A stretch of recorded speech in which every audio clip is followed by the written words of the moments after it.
दिबा किताब को छुपा देती है। अपना दुपट्टा उठाते हुए जब वो बेडशीट को देखती है तो इतना ज़्यादा पानी का निशान देखकर उसे हैरानी होती है और शेरू फिर उसे याद आ जाता है। दीबा, ये मुझे क्या हो रहा है?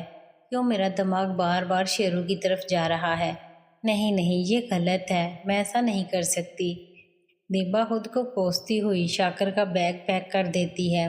जब वो बैग की जिप अच्छी तरह लॉक कर रही थी तो साइड की जेब से उसे एक पैकेट मिलता है जिसमें कुछ दवाइयाँ थीं। दीबा खोलकर चेक करती है तो उसमें प्रोटेक्शन के पैकेट भी थे। दीबा कुछ सोचकर वो पैकेट अलग रख लेती है और बैग पैक करके नीचे ले आती है। शाम को शेरू उठकर पढ़ाई करने लगता है। नायला, दीबा और मायरा घर के काम कर रही थी। दिलदार 5 बजे घर आता है। दिलदार, दीबा, मैं तुम्हारे भाई को लेने जा रहा हूँ, वो पहुँचने वाला है। दिलदार अपनी मोटरसाइकिल लेकर निकल जाता है और दीबा अपने भाई के लिए खाना तैयार करने लगती है। 1 घंटे बाद दिलदार का फ़ोन आता है और वो दीबा से कहता है कि उसका भाई शर्मिंदगी की वजह से घर नहीं आना चाहता है, इसलिए वो उसको लेकर अस्पताल आ गया है। तुम शेरू के हाथ शाकिर का सामान भेज दो। दीबा शेरू को शाकिर का सामान अस्पताल ले जाने को कहती है और शेरू बददिली से तैयार होकर अपनी मोटरसाइकिल बाहर निकालता है और जब वो शाकिर का सामान उठाने लगता है तो दीबा उसे आवाज़ देती है। दीबा, शेरू ज़रा रुकना, सामान के साथ भैया के लिए खाना भी लेकर जाना है। वो इतना सफ़र करके आए हैं, कम से कम उन्हें घर का खाना तो मिले।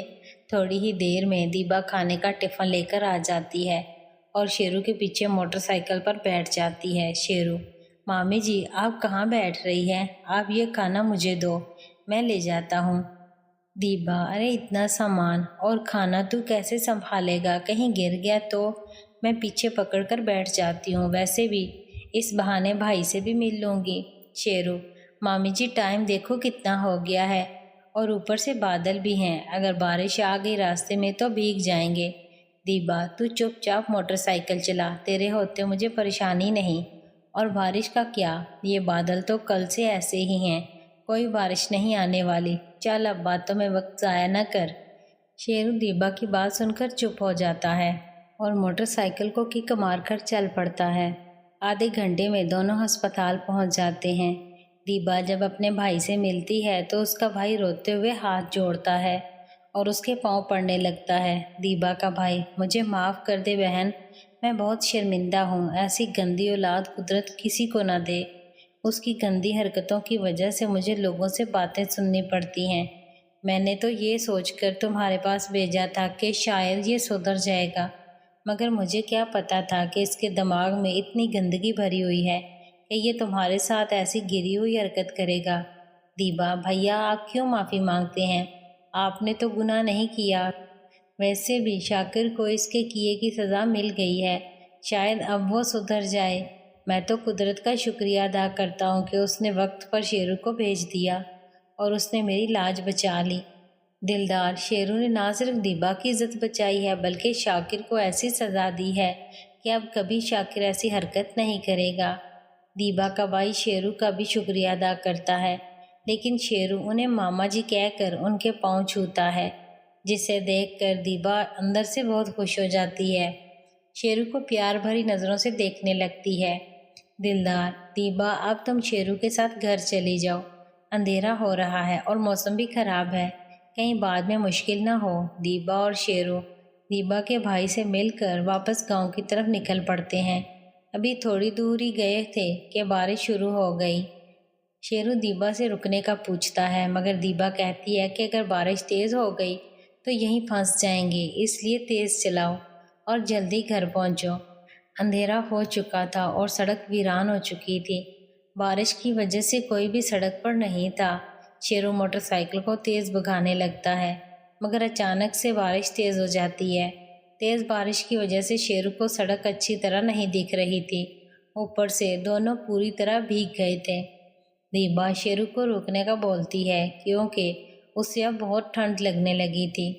शेरू जल्दी से बाइक साइड में लगा लेता है, मगर वहाँ आसपास कोई भी जगह नहीं थी जहाँ बारिश से बचा जा सके। शेरू को पास में बरगद का पेड़ नज़र आता है तो वो दीबा को लेकर उसके नीचे खड़ा हो जाता है। مگر پھر بھی بارش کی کچھ بوندیں دیبا پر گرتی جا رہی تھی۔ شیرو اپنی جگہ دیبا کو کھڑی کر کے پیڑ سے چپکا دیتا ہے اور خود تھوڑی دور ہٹ کر کھڑا ہو جاتا ہے۔ دیبا کو ٹھنڈ لگ رہی تھی اور اس کے دانت بجنے لگے تھے۔ شیرو دیبا کی یہ حالت دیکھ کر اس کے ساتھ لگ کر کھڑا ہو جاتا ہے۔ شیرو دیبا کو ڈھانپتے ہوئے اس کے دونوں طرف سے پیڑ پر ہاتھ رکھ کر کھڑا ہو جاتا ہے اور دیبا کو ہوا بارش سے بچانے کے لیے دیبا کے ساتھ لگ جاتا ہے۔ دیبا کو تھوڑی سی راحت محسوس ہوتی ہے اور وہ شیرو کے ساتھ تھوڑا چپک کر کھڑی ہو جاتی ہے۔ شیرو کے جسم سے دیبا کو تھوڑی گرمائش ملتی ہے اور وہ اور بھی زیادہ شیرو سے چپک جاتی ہے۔ شیرو بھی دیبا سے اور زیادہ چپک جاتا ہے۔ اسے پتہ تھا کہ مامی اس وقت ٹھنڈ سے کانپ رہی ہے اور اسے گرمی دینے کے لیے اس کے ساتھ اپنا جسم لگانا ہوگا۔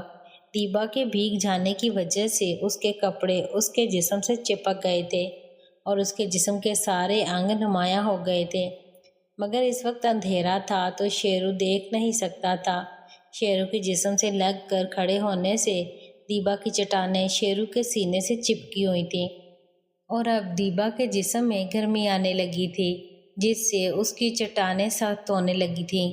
دیبا کا من پھر سے ڈولنے لگا تھا اور اس کے من میں شیرو کے چنٹو صاحب کا تصور ابھرنے لگا تھا۔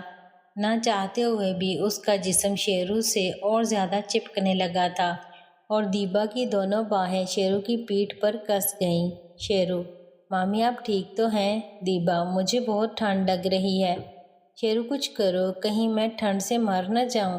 شیرو: میں آپ کو کچھ نہیں ہونے دوں گا مامی جی، آپ مجھ سے چپک کر کھڑی رہیں، جس سے آپ کو ٹھنڈ نہیں لگے گی۔ دیبا بالکل پوری طرح شیرو سے چپک جاتی ہے اور اپنے لب آہستہ سے شیرو کی گردن پر رکھ کر ہٹا لیتی ہے۔ شیرو کو جھٹکا لگتا ہے مگر وہ سوچتا ہے شاید ٹھنڈ سے کانپنے کی وجہ سے ایسے ہوا ہے۔ دیبا اپنی چٹانیں شیرو کی چھاتی میں گھاڑنے لگتی ہے اور شیرو کو اپنی چھاتی پر یہ احساس ہو جاتا ہے۔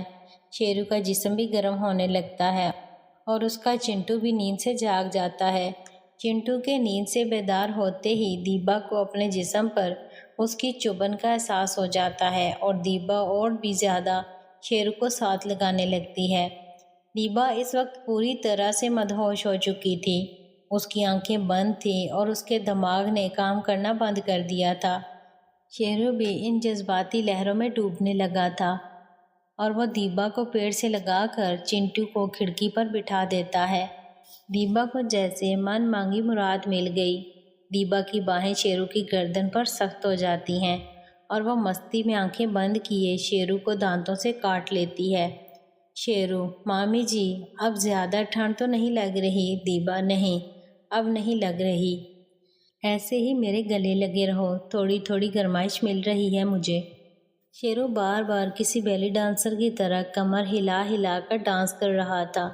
دیبا سے برداشت کرنا مشکل ہو گیا تھا۔ وہ شیرو کو اپنے اندر سما لینا چاہتی تھی۔ شیرو بھی دیبا کی لگاتار بڑھ رہی خواہش میں دیوانہ ہو چکا تھا اور وہ بھی سب کچھ بھول کر مزے لے رہا تھا۔ دونوں بنا ایک دوسرے کو دیکھے، بنا کوئی بات کیے، بس ایک دوسرے کو راحت دیتے جا رہے تھے، مگر شرم کی دیوار جو دونوں کے رشتے کے درمیان تھی، اس کی وجہ سے دونوں ایک دوسرے کو ہاتھ نہیں لگا سکتے تھے اور نہ اس سے آگے بڑھ سکتے تھے۔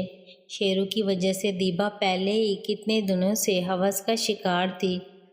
اس کے خیالوں سے وہ پانی پہلے بھی نکال چکی تھی اور آج تو سیدھا دروازے پر دستک دے رہا تھا۔